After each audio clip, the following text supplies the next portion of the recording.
Assalamualaikum warahmatullahi wabarakatuh. Halo semuanya, aku Putri Landari dari Prodi Komunikasi Penyiaran Islam Fakultas Dakwah kelas 5C. Nah, kali ini aku ingin mempresentasikan atau menjelaskan mata kuliah tentang penulisan fitur dan juga artikel.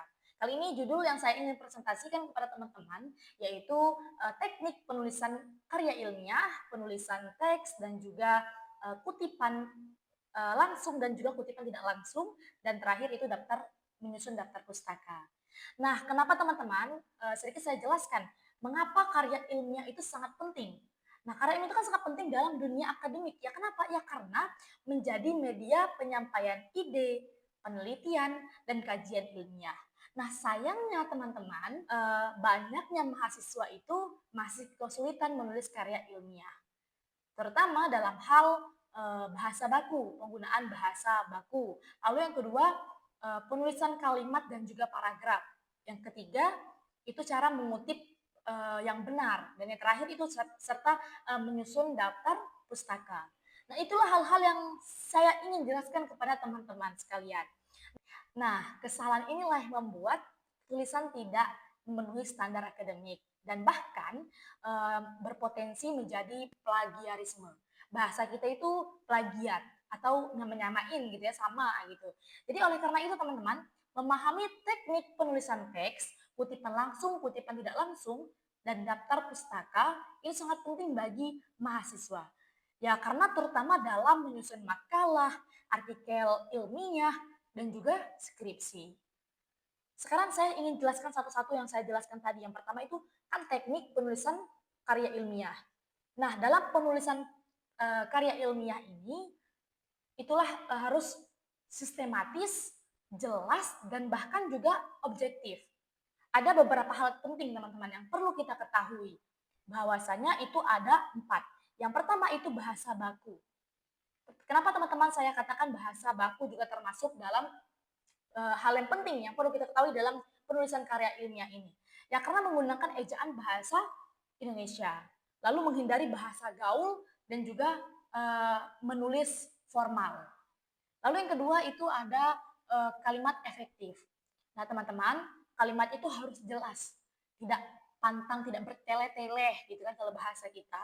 Terus juga serta tidak menimbulkan makna ganda. Lalu yang ketiga, struktur paragraf.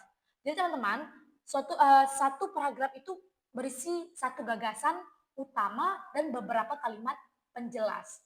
Dan yang terakhir itu kohesi dan koherensi. Jadi apa itu teman?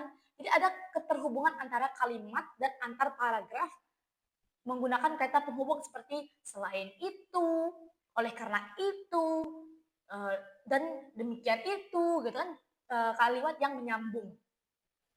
Oke, masuk ke poin kedua yaitu kutipan langsung. Jadi kutipan langsung itu ada dua jenis teman-teman, ada kutipan pendek dan kutipan panjang. Sebelumnya kutipan langsung itu adalah kutipan yang menyalin teks sumber secara persis, jadi mirip ketiplek jadi bahasa kita itu. Jadi harus plek-plek, harus sama gitu kan. Nah kutipan langsung itu digunakan ketika definisi atau pernyataan penting tidak boleh dirubah. Jadi bukan bukan apa namanya? Bukan apa yang kita pikirkan, bukan dari apa yang kita pikirkan, kita katakan, tapi harus sesuai dengan apa yang kita baca tadi, apa yang sesuai dengan tidak boleh dirubah gitu, harus jelas dan harus intinya harus sama, tidak boleh diubah-ubah gitu. Lalu tadi dua jenis yang saya sindir tadi itu kutipan panjang dan kutipan pendek. Kalau kutipan pendek itu tidak lebih dari 3 baris dan menggunakan tanda kutip. Sedangkan yang kutipan panjang sebaliknya, lebih dari 3 baris, ditulis meronjok tanpa tanda kutip. Nah, semua kutipan langsung harus mencantumkan nama penulis, nama penulis, tahun dan juga halaman. Itu tadi. Langsung masuk ke poin yang ketiga yaitu kutipan tidak langsung. Nah, teman-teman, kutipan tidak langsung adalah menyampaikan kembali ide orang lain dengan bahasa sendiri. Nah, tadi bedanya ya, perbedaannya dengan yang langsung dan tidak langsung. Jadi, yang langsung ini tidak boleh dirubah-rubah dan yang tidak langsung ini apa bisa dirubah dengan bahasa kita sendiri, tapi tanpa mengubah maknanya ya, tanpa mengubah maknanya. Nah, tidak memakai tanda kutip, tetapi tetap mencantumkan nama penulis dan juga tahun. Nah, itu. Nah, kutipan tidak langsung ini lebih fleksibel dan menunjukkan pemahaman penulis.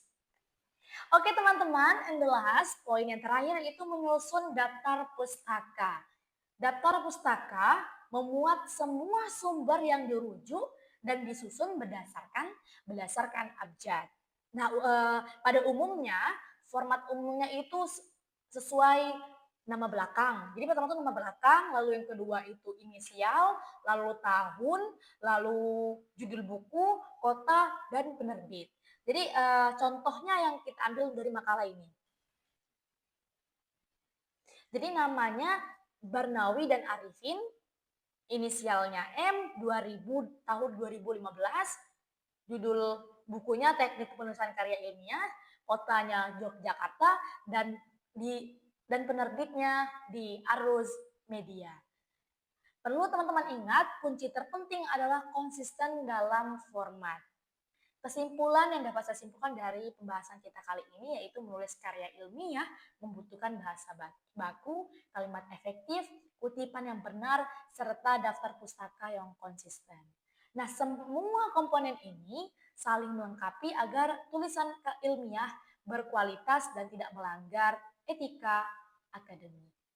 Jadi teman-teman, saran dari makalah yang dapat saya simpulkan untuk kita sebagai mahasiswa agar lebih rajin membaca karya ilmiah, lalu melatih penulisan agar kita lebih tahu bagaimana cara penulisan yang benar dan baik, dan memahami teknik mengutip agar terhindar dari plagiarisme.